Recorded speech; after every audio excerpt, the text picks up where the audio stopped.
If it ain't Nolazine TV, don't put it on. Yo, this Mugsy, and you tuning in to Nolazine TV.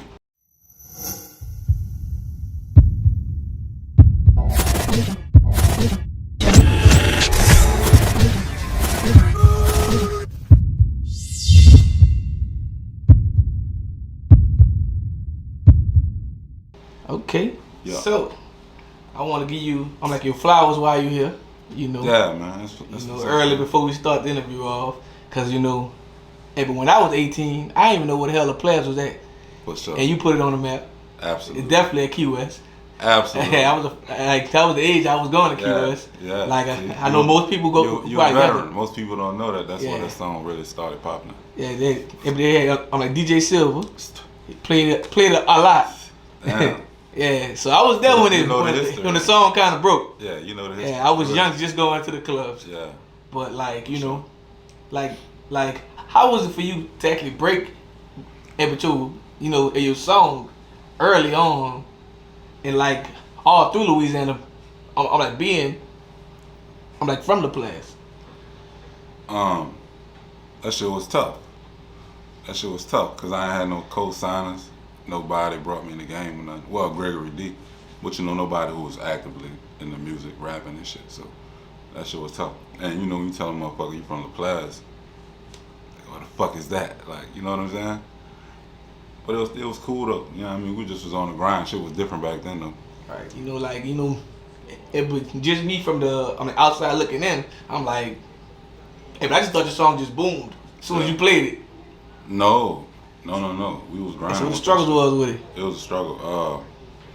Me and my boy, man, we used to go everywhere, man. Like, we would sell cocaine by the daytime, at nighttime we in the clubs, passing out flyers, paying DJs, all type of shit. But we was connecting dots because we was in Hammond, Baton Rouge, New Orleans, just everywhere. Just fucking with niggas up, just on the real grind, putting up posters and shit. Shit that niggas don't do no more, you know what I mean? Gotcha. So we really took the hard way, cause that's all the nigga had. Nigga ain't had no Instagram, Facebook, none of that shit. Yeah. So I want to know, how you actually, came up with the song. Like, actually, was you in the club at the time when you thought about it? No, that's funny. This is a funny story. We was actually at a dog fight.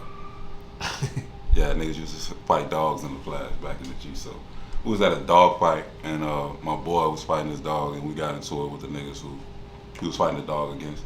And the nigga actually said that when they got into it, you know what I mean? If the nigga don't give me my money, I'm gonna tear this motherfucker down. And it just stuck in my head. I said, boom. That sounded like a nice little song right there. So that's how it came about. All right. But around the time you was actually coming out with that song, that was one hard time in New Orleans. It was right after Katrina. Yeah. And people was actually bringing guns in the club. For sure. It was birthday cakes, all kind of things. They was trying to bring the nine in for real. Oh, it definitely was. It was a time, huh? Real, you know what I mean? It wasn't just a song. Niggas was living like that. Right. For sure. Absolutely. So for yourself growing up, who influenced you to actually become one music artist? Cash Money, No Limit, Tupac, Biggie, all that type of shit. Partners in Crime, UNLV. Yeah, the real shit. So how did you actually come up with your rap name? From my block, I used to play basketball with my older brothers, so I was the shortest nigga on the court. So they used to call me Mugsy Bowles. Yeah. Yeah. All right. So if your song came out, what that was about? 05. 05, that's 17 years. I made that song 3 weeks before Katrina. Dang.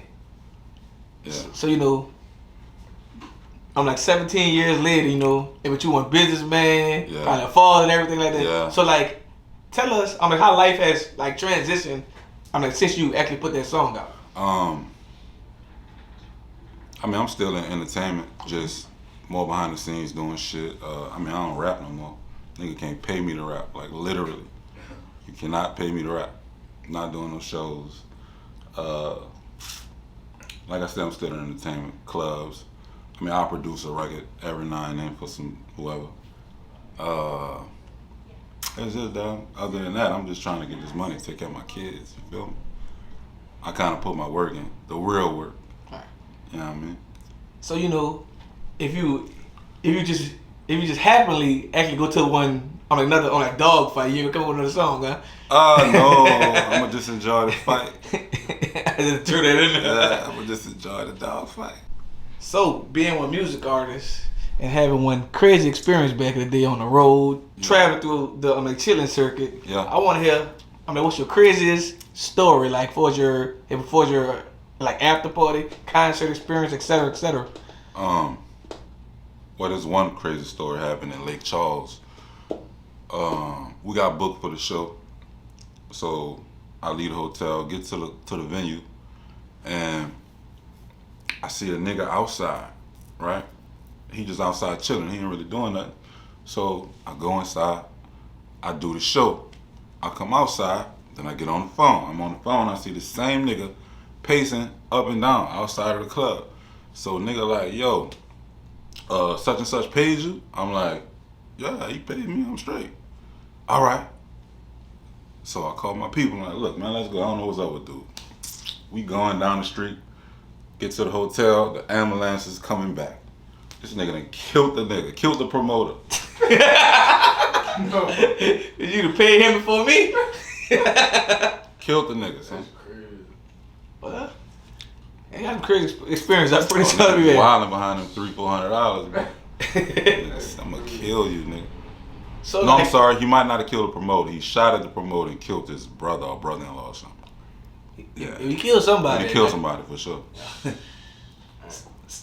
So being in the music game for a while, tell us, what did you, enjoy about it, and actually, what did you actually, hate about it? I enjoyed, making the music for sure. I produced that song also. Nobody don't know that, but I produced that. So you get all your money.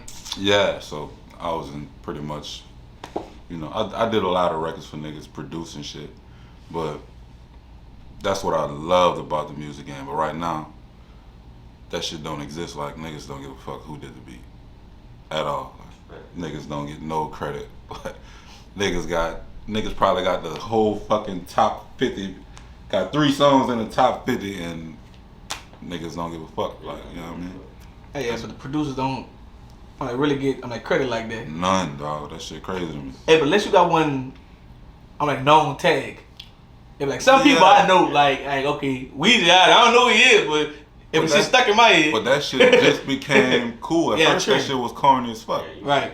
You know what I mean? And because I remember, around your area, not area, but on the era, they had Baby Boy, and the producer came on first. Mm-hmm. It was on D Weezy on the track. Yeah. Yeah. So some people did it, but that come from Mouse. Okay. Mouse was the first nigga to actually start tagging this shit. Right. Out here.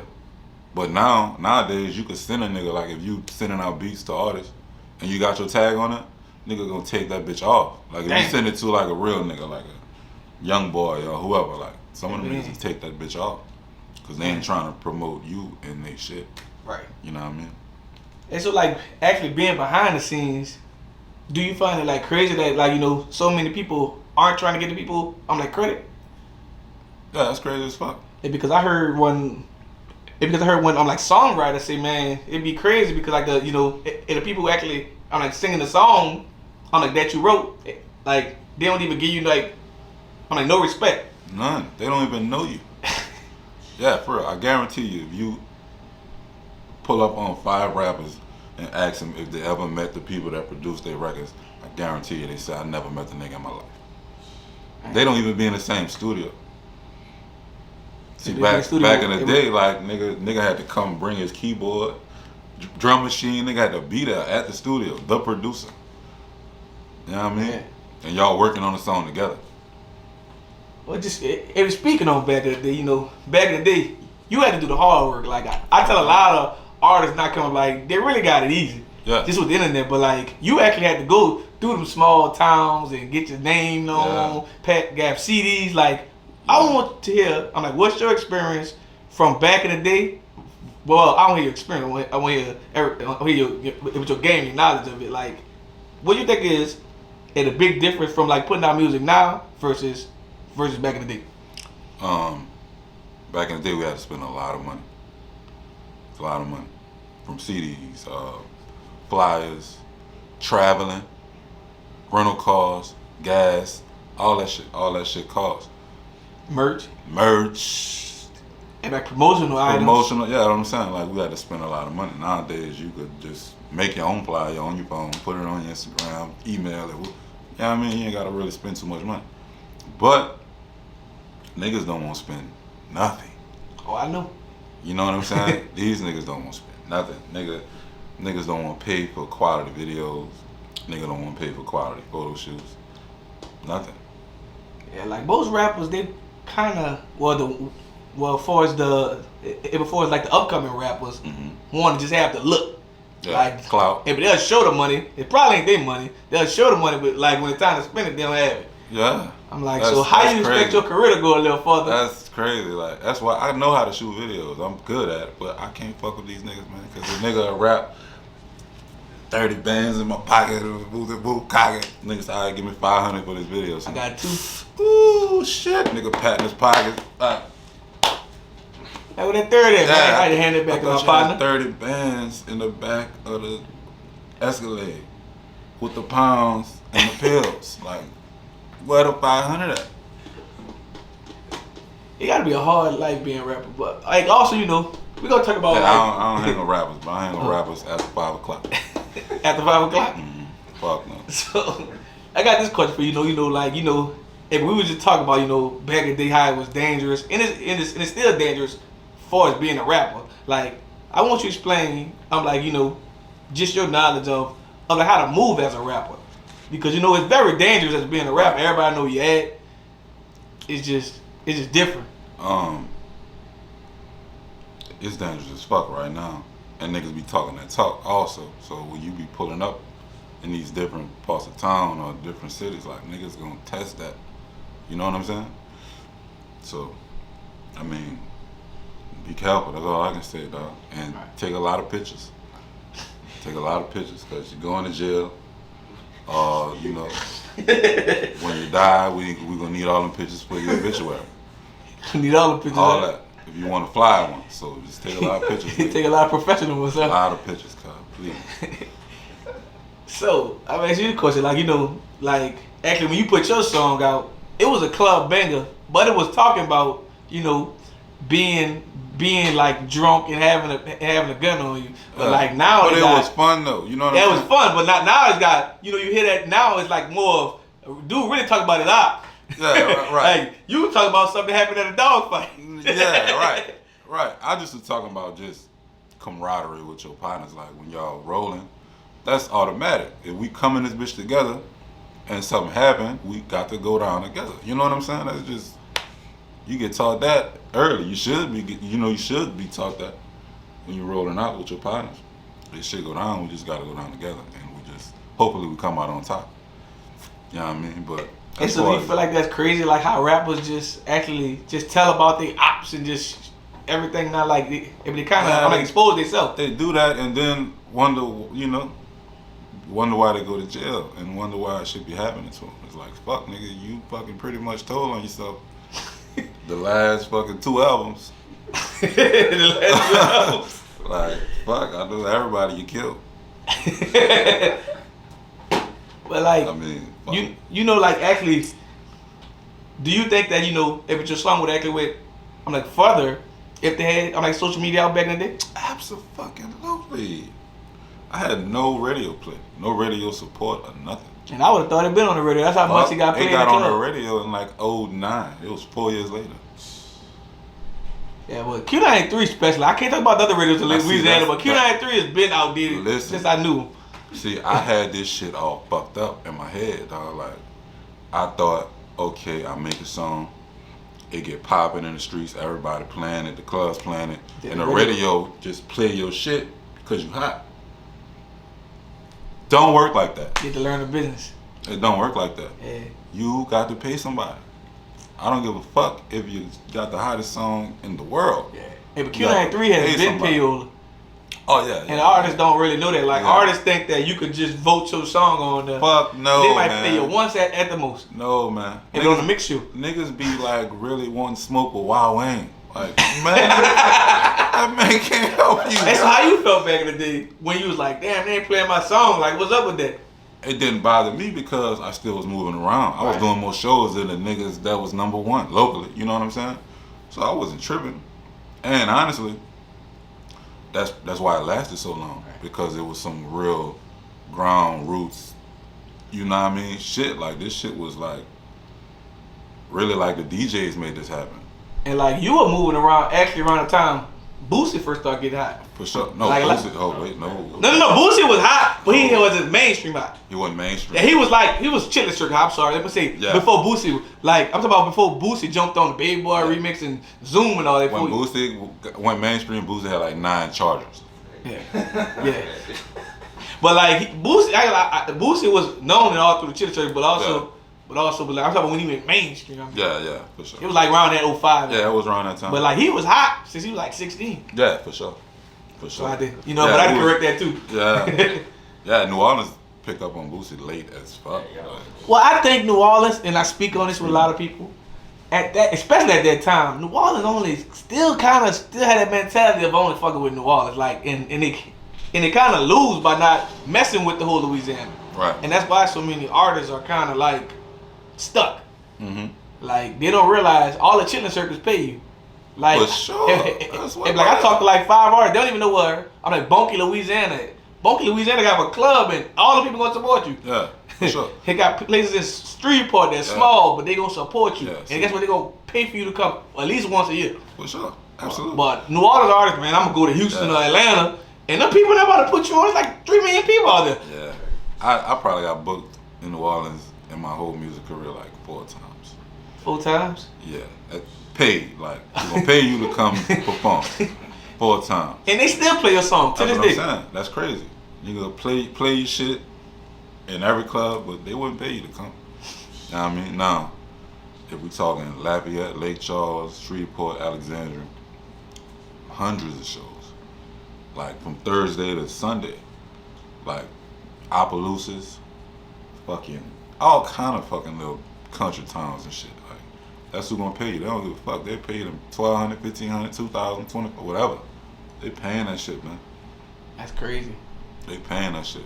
So, I got a few more questions with you, for you before we leave. Like, what's your advice to on a younger artist and that's trying to become one on a music artist and like move throughout Louisiana and the South and like actually brand themselves in music?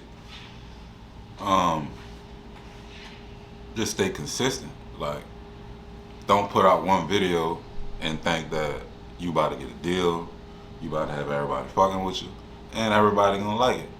You just gotta consistently do the shit you trying to do. You know what I mean? Consistent. I drop a video every week. Like, and I don't get that. Like, yo, if you're a rapper, why you don't buy your own camera equipment? Why you don't have your own studio? Why you don't have all the things you need to be consistent? So where you ain't gotta keep outsourcing this shit and have everything in-house. Just keep on moving. Thanks. So, and tell us, what's next for you?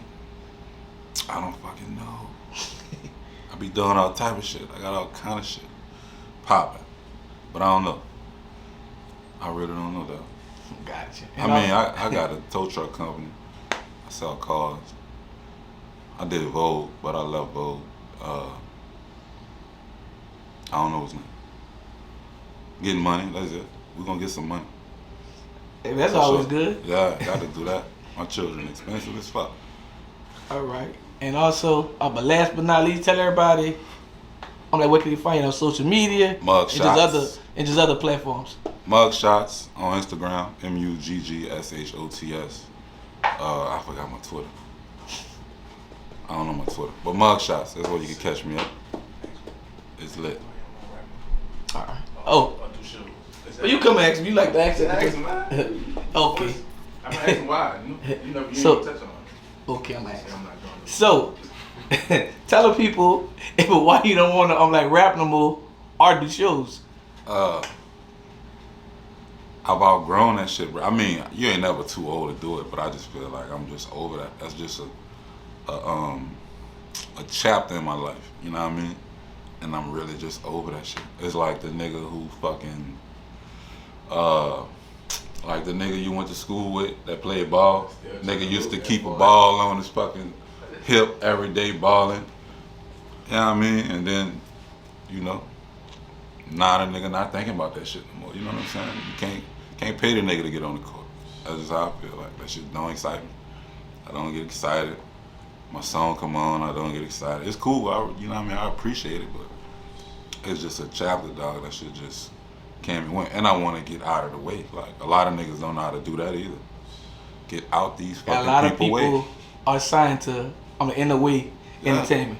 In the way records, cuz. In the way records. Fucking 10 Productions, however they won't be. 10 album deal with nigga go sit down records. So I got this question for you before we leave. Like, do you think it's an age limit for like being a rapper? Like, if you never made it yet, or if you haven't got a buzz yet, you've been rapping and you know, hey, with your girl believe in your dream and it just ain't working? Nah, I don't think it's age, but